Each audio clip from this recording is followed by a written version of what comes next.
My wife cheated on me with my brother. Even my own mother hid the truth from me. I left, but now she begs me to return. I never thought I'd be the guy writing one of these posts, but here I am. To keep things anonymous, I'll call myself Jason, my wife Sarah, and my younger brother Ryan.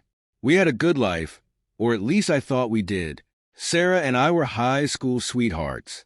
Married by 25, a house in the suburbs, and 3 years later, we had our daughter Lily. Everything seemed perfect, but looking back now, the cracks were there.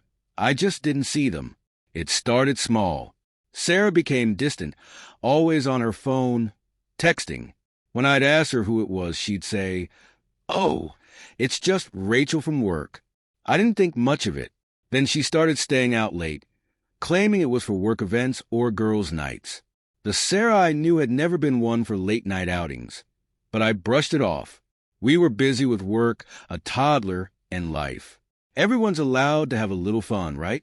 But one night, something shifted. Sarah came home at nearly 2 a.m., and she was different. There was a glow to her I hadn't seen in months. Her hair was tousled like she hadn't bothered fixing it before she walked through the door. She had on this dress I didn't even know she owned, and I couldn't help but wonder who she dressed up for. I asked her where she'd been, and she just laughed it off, gave me a quick kiss on the cheek, and said, "Just a long night with the girls." It wasn't just the late nights that bothered me. She seemed to be getting closer to my brother, Ryan, who's 10 years younger than me. Ryan was always the carefree one, the golden child. When he came to stay with us for a few months to get back on his feet, I thought nothing of it. I wanted to help him. But Sarah seemed more excited to see Ryan than she ever did me. Then there was the night that changed everything. That night, I couldn't sleep. Sarah had fallen into bed, acting as if nothing was wrong, like coming home at 2 a.m. was totally normal for a mother with a 3-year-old daughter. But I couldn't shake the feeling that something was off. I stared at the ceiling, my mind racing. Around midnight, I got up to grab a glass of water. As I was passing by Ryan's room, I noticed his door slightly ajar. He was on his phone, lying on his bed, his face illuminated by the screen. I don't know why, but something pulled me toward his door. Maybe it was instinct, or maybe it was just the strange vibe I'd been feeling all day.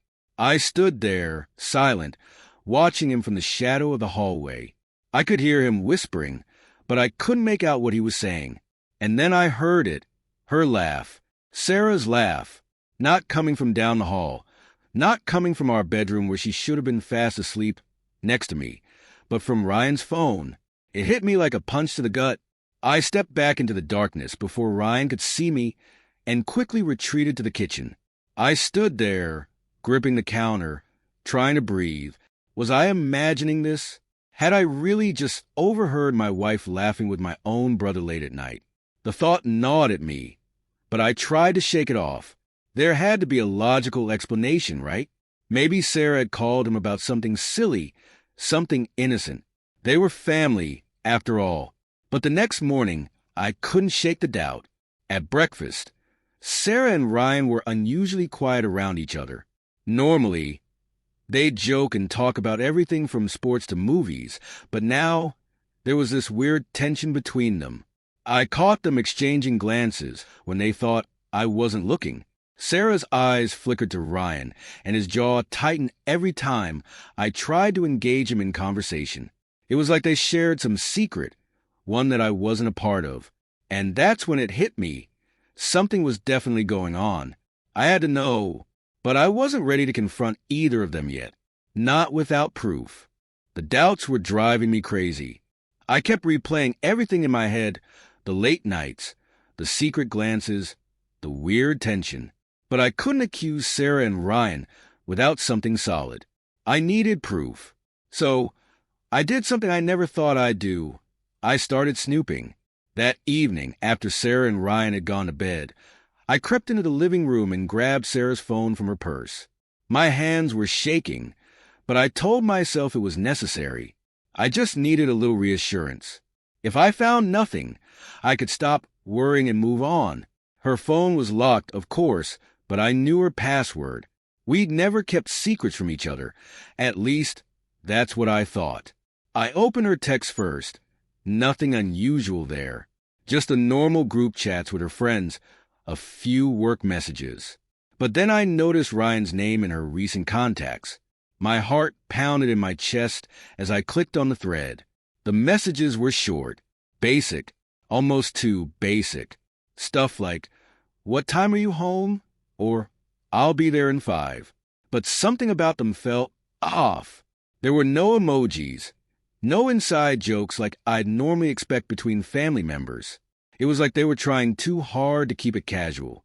I switched to her photos next, scrolling through quickly, my breath catching every time I saw her face. Just selfies, pictures of Lily, some shots from her work events. And then I found one that stopped me cold.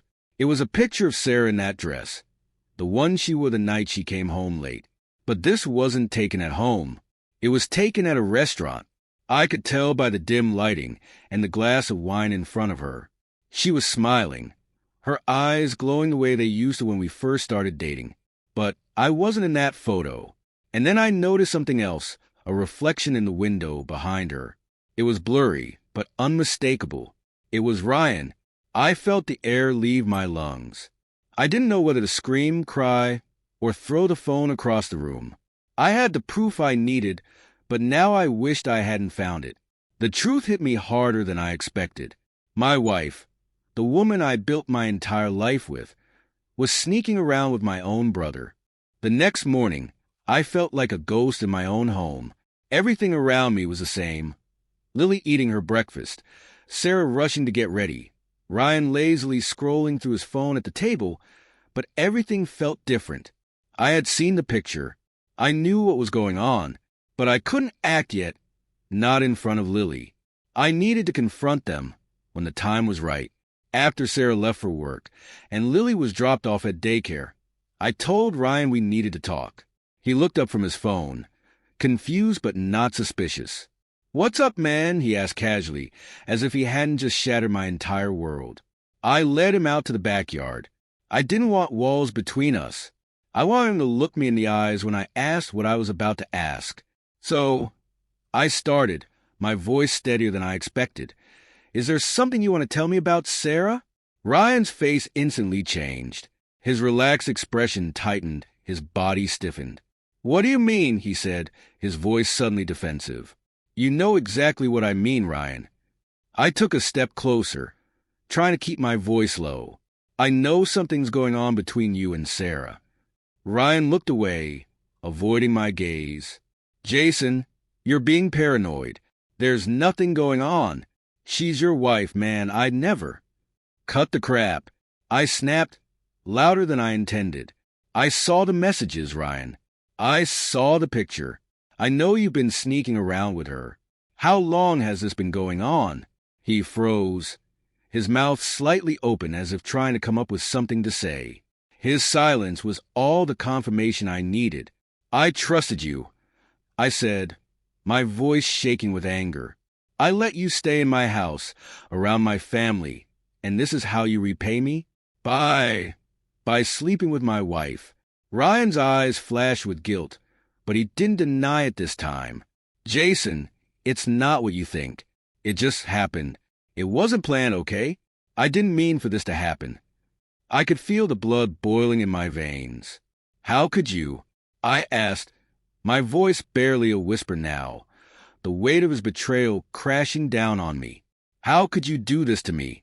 To Lily, Ryan stepped forward, reaching out like he wanted to explain or maybe apologize, but I didn't want to hear it. "Save it," I said, stepping back. "You need to leave. Now." He opened his mouth, but I wasn't giving him a choice. I wasn't going to hear any excuses. "Pack your stuff, Ryan, and don't ever come back." He stared at me for a moment, and I saw a flicker of shame cross his face. Without another word, he turned and headed inside. I stood there, watching as my brother, my own brother, walked out of my life. Once Ryan was gone, it was just me and my thoughts. The rage, the hurt, the betrayal. They all hit me in waves. I couldn't sit still. pacing around the house, running the same question over and over in my head. Why? I waited for Sarah to come home, barely holding myself together. I knew this confrontation would be different. Ryan was a coward. He left without much of a fight. But Sarah, she was different. She was going to lie. She was going to try to explain, twist the truth, and maybe even make me doubt what I knew. The door opened around 6 p.m., and I could hear the click of her heels as she walked in, calling out for me. I stayed in the living room, standing by the window, gripping the back of the couch so hard my knuckles turned white. "Jason?" she called again, sounding cheerful like nothing was wrong. I took a deep breath. In here.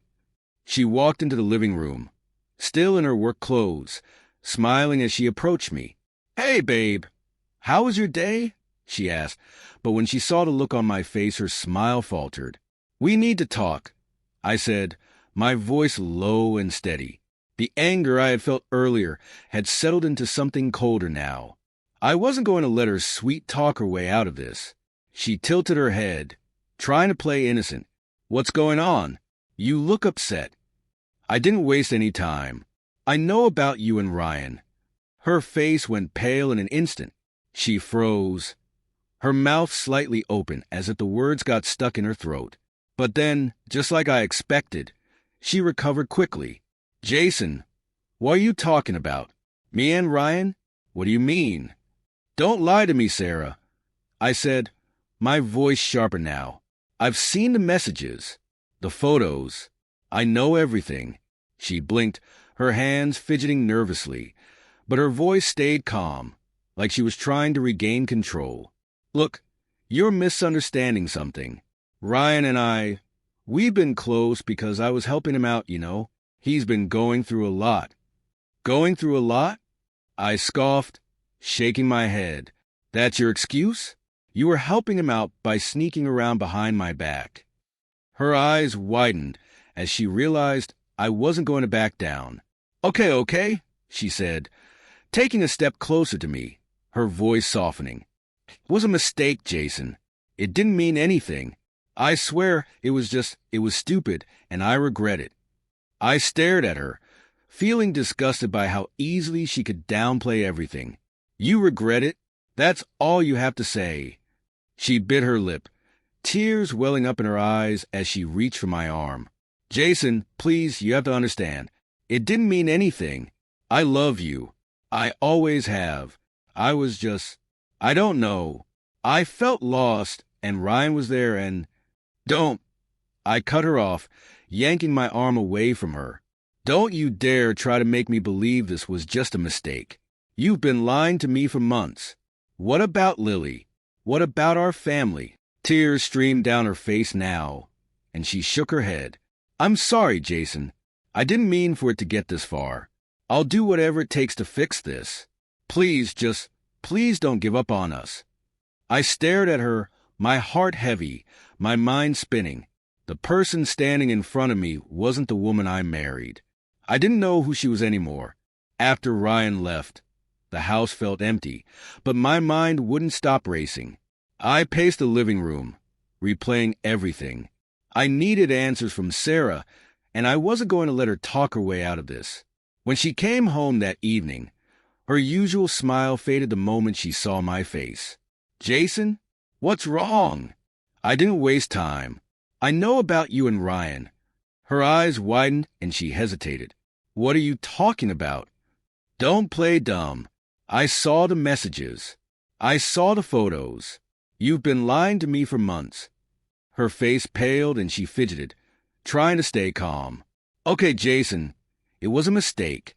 I didn't mean for it to happen. It didn't mean anything, I swear." I stared at her, my anger barely controlled. "Didn't mean anything? You've been sneaking around with my brother. How long has this been going on?" Tears started to fill her eyes, and she reached for me. "I love you, Jason. Please, I'll do anything to fix this." I pulled away from her touch. "You've been lying to me for months. What about Lily? What about our family?" "I'm sorry," she whispered, tears running down her face. "I'll do anything. Please don't give up on us." I looked at her, feeling like I didn't even recognize the woman in front of me anymore. I stood there, staring at her, watching her cry, but I didn't feel anything. No sympathy, no urge to comfort her. She had broken us, and now she was begging for something I wasn't sure I could give. "Please, Jason," she whispered again, stepping closer. "We can fix this. We've been through so much together."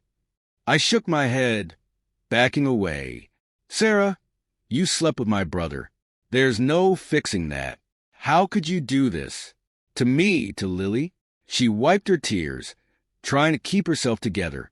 "I don't know," she admitted, her voice trembling. "I wasn't thinking. I felt disconnected. And Ryan was there. It was a mistake, Jason, a stupid mistake." I couldn't believe what I was hearing.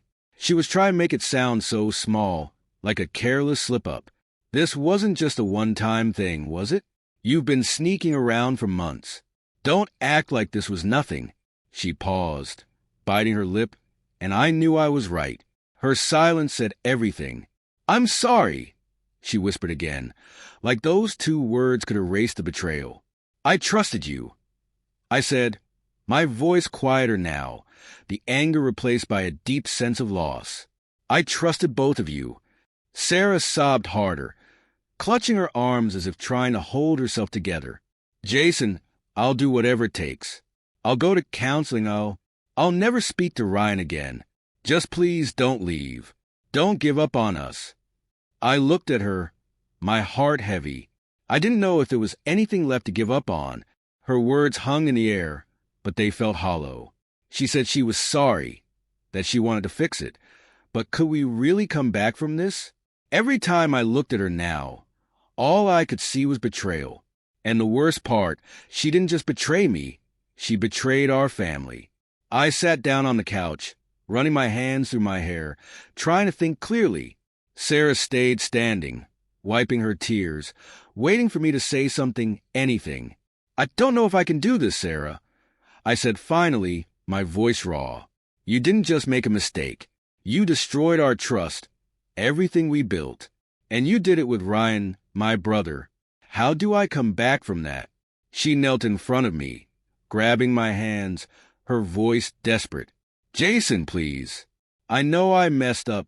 I know it's a lot to ask, but we can get through this. We have to for Lily." I pulled my hands away, the weight of her touch feeling unbearable. "How can you say that now? You didn't think about Lily when you were sneaking around. You didn't think about any of us." "I'll cut him off," she said quickly. "I'll block his number. You'll never have to see him again." "It's not just about Ryan," I said, shaking my head. "It's about you. You were willing to lie to my face, to pretend like everything was normal, like you weren't breaking this family apart." Her sobs grew louder, and for a moment I almost felt bad. Almost. But the pain she caused was too deep to be erased with tears. "I need time," I said, standing up. "I need space to think." She stared at me, panic filling her eyes. "Where are you going? You're not leaving, are you?" I looked at her, the woman I thought I knew, the woman who'd promised me forever, and realized I couldn't stay here. Not tonight. Not after everything. "I'll be back," I said, my voice quiet. "But I can't be here right now." I grabbed my keys and left before she could say another word. I didn't have a plan. I didn't even know where I was going. I just needed to get out of the house, away from her, away from the reality I was struggling to accept. The night air hit me as I stepped outside, a cold contrast to the storm of emotions boiling inside me. I got in the car and just drove, no destination in mind, my thoughts a chaotic mess. Every memory of us, every moment we shared, felt tainted now. It was like everything had been a lie, and I was just starting to see the truth. I ended up at a park, the one we used to take Lily to when she was just learning to walk. I parked the car and sat there, staring out at the empty swings. The silence around me was deafening, but it was better than being in that house, pretending everything could be fixed. As I sat there, I thought about Ryan. I hadn't even fully processed what I'd done, kicking him out, My brother, the guy I'd grown up with, was the same person who ripped apart my marriage. The betrayal cut deep, and I wasn't sure if I'd ever be able to forgive him. I wasn't sure I even wanted to. Then there was Lily. I had to think about her. She deserved better than this mess. I couldn't just walk away from my family, but staying in this broken situation. Was that really any better? My phone buzzed, pulling me out of my thoughts. I looked down and saw Sarah's name on the screen. I couldn't bring myself to answer. What was there left to say? I let it go to voicemail, trying to quiet the anger that surged every time I saw her name. I sat there for what felt like hours, the weight of everything pressing down on me. I didn't know what the next step was, but one thing was clear. I couldn't just pretend this hadn't happened. Things would never be the same. As I sat in the dark, the weight of everything crashing down, my phone buzzed again. I almost ignored it, expecting another message from Sarah, but this time it wasn't her. It was from my mom. "Jason, we need to talk about Ryan." My heart pounded in my chest. What did she know? I called her back immediately, the adrenaline kicking in. "Mom, what's going on?" I asked as soon as she picked up. Her voice was hesitant. "It's about Ryan and Sarah." I didn't know how to bring it up, but I can't stay silent anymore. I felt a chill run through me. "You knew." "Not everything," she replied. "But a few weeks ago, Ryan came over. He was acting strange, guilty. I thought it was something small, maybe a fight with you. But then he started talking about Sarah. I didn't want to believe it at first. He said it was over, that it didn't mean anything, but Jason, I'm so sorry." I gripped the steering wheel, my knuckles turning white. So, it wasn't just me who had been kept in the dark. Ryan had confided in our mother, my mother, and she had known about the affair this whole time. "Why didn't you tell me?" I asked, my voice shaking. "I didn't want to hurt you," she said softly. "Ryan begged me not to say anything. He told me it was done, that it was a mistake. I believed him. I thought it was over. I couldn't believe what I was hearing. My own mother had known about their betrayal and kept it from me. "Mom, this isn't something you can just hide. You should have told me." "I know," she whispered. "I'm so sorry, Jason. I didn't think it would get this far." The world around me felt like it was closing in. The people I trusted most in my life had lied to me, and I didn't know who I could believe anymore. "I can't talk right now," I said, hanging up before she could say anything else. I was overwhelmed, my chest tightening with the weight of everything I had just learned. My own mother had been protecting Ryan, even though he was the one who betrayed me. And for what? So he could sneak around and act like nothing was wrong? I wasn't just losing Sarah. I was losing my brother. And now, it felt like I was losing my family too. I sat there in the car, trying to catch my breath. The conversation with my mom replayed over and over in my head. She knew about Ryan and Sarah. She knew and still chose to keep it from me. My own mother had been protecting my brother, letting me live in ignorance while they all lied to my face. The weight of it felt crushing. The betrayal wasn't just Sarah and Ryan anymore. It was my whole family. What hurt the most was that I'd been oblivious to it all. How long had I been walking around, thinking everything was normal while my own mother and brother were covering up this affair? My phone buzzed again, pulling me out of my thoughts. I looked down, half expecting another message from my mom, but it wasn't her. It was Sarah. "Jason, please come home. We need to talk. I love you." I scoffed at the message. Love? How could she say that after everything? Did she think some heartfelt words would fix this? That a simple conversation could erase months of betrayal? But it wasn't just her words that stung. It was a realization that I had no idea who to trust anymore. Sarah was lying, Ryan was lying, and now, even my own mother had been complicit. I felt like the ground beneath me had disappeared, and I was falling into a void with nothing to hold on to. I shoved the phone back into my pocket and started the car.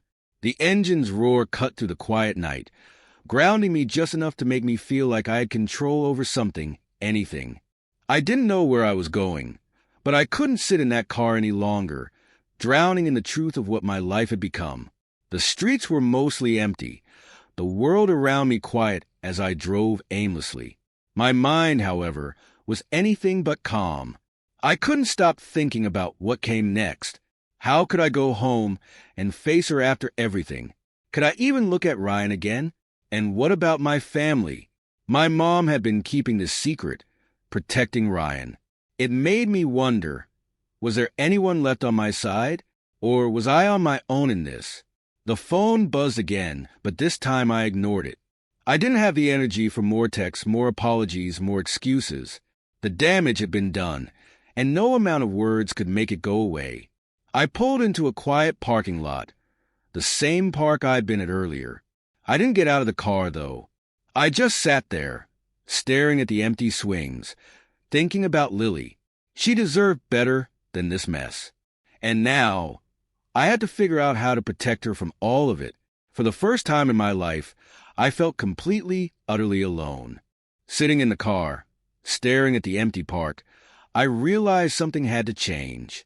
I couldn't keep driving aimlessly, hoping this nightmare would resolve itself. I had to take control.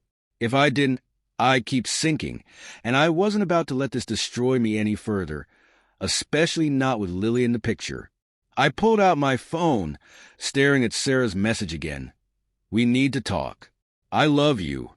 The words didn't carry any weight anymore. They were hollow. But part of me knew I couldn't avoid her forever. There would have to be a conversation. Just not now. Not when my head was spinning, and I was still trying to wrap my mind around how deep the betrayal went. But I couldn't ignore one thing, Lily. I wasn't going to let her grow up in this chaos. Whatever happened between Sarah and me, we still had to figure out a way to shield our daughter from the fallout. The thought of losing Lily, of not seeing her every day, tore at me. No matter how much I wanted to run away from all of this, I couldn't leave her behind. She was the only pure thing in this mess, and I wasn't going to let that be tainted. I started thinking about what the next steps looked like. Could I really stay in that house?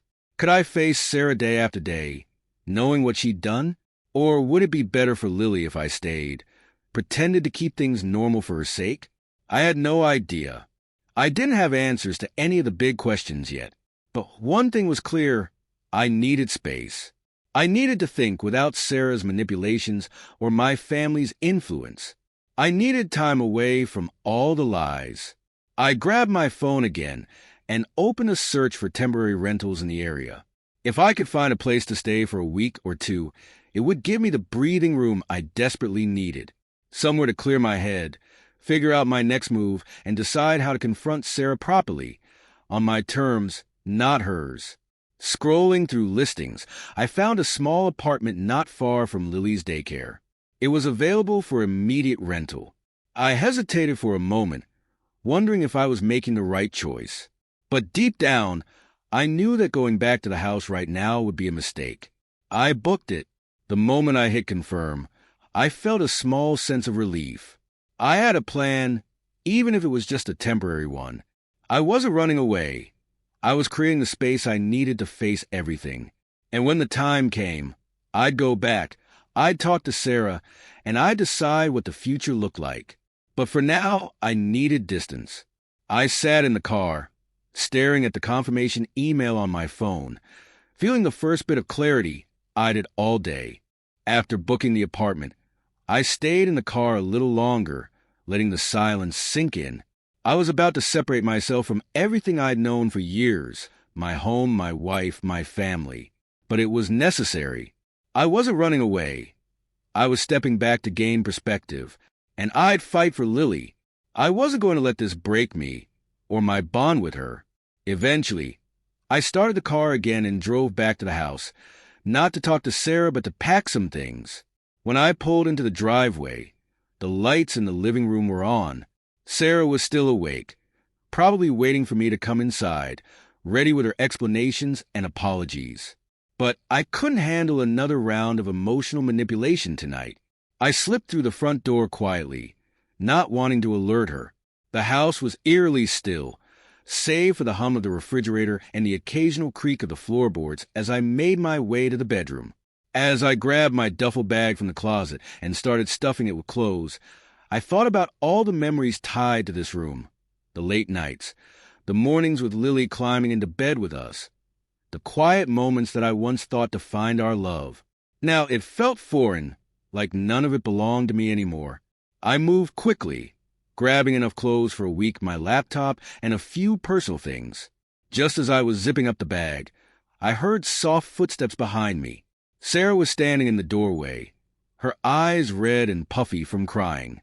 "Jason," she said quietly, her voice cracking. "Where are you going?" I didn't meet her gaze. "I'm leaving for a while." She stepped into the room, panic clear in her expression. "Please, we need to talk about this. You can't just walk away." I slung the bag over my shoulder, still avoiding eye contact. "I need space, Sarah. We'll talk, but not tonight." Tears welled up in her eyes again, and she reached for me, but I took a step back. "Jason, please. Don't leave me. Don't leave us." Her words hit hard, but I couldn't let them sway me. "I'm not leaving Lily," I said firmly, "but I can't stay here right now. I need time to think." She looked like she was about to say something else, but I turned and headed for the door. "We'll figure this out later. For now, I just need to be away." As I walked down the hallway, her quiet sobs echoed behind me, but I didn't turn back. I couldn't. I walked out of the house and into the night, feeling the weight of everything settle heavily on my shoulders. It wasn't a clean break, but it was the first step. I needed to get away, to breathe, to figure out how to rebuild my life from the ruins Sarah and Ryan had left behind. The next morning, I woke up in the small apartment I had rented. It wasn't much, just a simple one-bedroom place with bare walls and minimal furniture, but it was quiet, and that's exactly what I needed. For the first time in days, I felt like I could breathe. I stared at the ceiling, trying to make sense of it all. My marriage was in shambles. My brother had betrayed me, and even my own mother had kept the truth from me. But I still had Lily. That thought kept me anchored. Whatever happened between Sarah and me, I would fight for her. I spent most of the day reflecting, letting the silence fill the gaps where chaos once was. I thought about what I wanted for my future, for Lily's future. The house, the marriage, the family I had thought we'd built together. It all seemed so distant now. I wasn't even sure if I wanted to fight for it anymore. Later that afternoon, I got a message from Sarah. She hadn't bombarded me with texts since I left, but this one was different. It wasn't about us. It was about Lily. "Can we talk about how we're going to handle Lily moving forward?" This was the part one couldn't avoid. Whether we stayed together or not, Lily was going to be caught in the middle. I had to be smart about this, for her sake. I messaged back, agreeing to meet Sarah in a neutral place. I didn't want to go back to the house yet. It felt too raw, too full of painful memories. We met at a coffee shop later that day, both of us exhausted, looking far removed from the couple we used to be. When Sarah sat down across from me, her eyes were red and tired. She didn't try to apologize again. Maybe she knew I wasn't ready to hear it, or maybe she'd finally realized it wasn't enough. "I've been thinking about Lily," she said quietly, stirring her coffee but not really drinking it. "We have to figure out what's best for her." I nodded. "Yeah, we do." There was a long pause, neither of us knowing what to say. It felt like we were strangers, two people who had once shared a life but now barely knew each other. "I'm not trying to keep her from you," Sarah said after a while. "I want us both to be in her life. We need to make this as normal as possible for her." "I know," I said. "We'll figure it out. But I need time, Sarah. I don't know what's going to happen between us. I don't even know if there's anything left to fix." Her face fell, but she didn't argue. Maybe she finally understood how deep the damage went. "I'm staying at the apartment for a while," I continued, "but I want to see Lily as much as I can. We'll have to take this one step at a time." She nodded, her voice small. "I get it." We talked about a plan for Lily, how we'd share time with her while I stayed away. It wasn't ideal, but it was a start. As I stood up to leave, I realized something. It wasn't just about repairing what had been broken anymore. It was about finding a way forward, with or without Sarah. That night, as I sat in the small apartment again, I felt a strange sense of relief.